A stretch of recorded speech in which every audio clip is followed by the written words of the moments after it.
وتعز من تشاء وتذل من تشاء. عزت بھی وہی دیتا ہے اور ذلت بھی وہی دیتا ہے.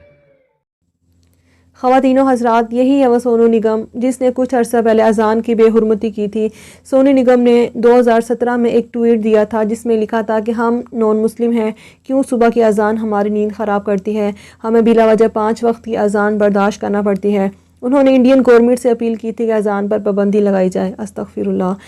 ان حضرات کی اس ٹویٹ پر مسلمانوں نے اس پر بہت زیادہ لعن طعن کی.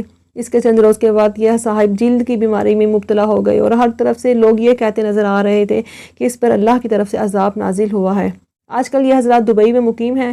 ان کی ایک ویڈیو بہت زیادہ وائرل ہو رہی ہے جس میں وہ قرآن پاک کی آیت پڑھ رہے ہیں. بہت سے لوگوں کے لیے ویڈیو انتہائی حیران کن ہے کہ وہ سنگر جسے اذان کی آواز اچھی نہیں لگ رہی تھی اب وہ قرآن پاک کی آیت پڑھ رہا ہے. اب لوگ اس کے بارے میں یہ کہتے نظر آ رہے ہیں کہ اللہ کی طرف سے ملنے والے عذاب کی وجہ سے اس کی عقل ٹھکانے آ گئی ہے. بہرحال جو بھی ہے، اچھی بات یہ ہے کہ ایک غیر مسلم اپنی بات کرتے ہوئے دلیل کے لیے قرآن پاک کی آیت کا حوالہ دے رہا ہے.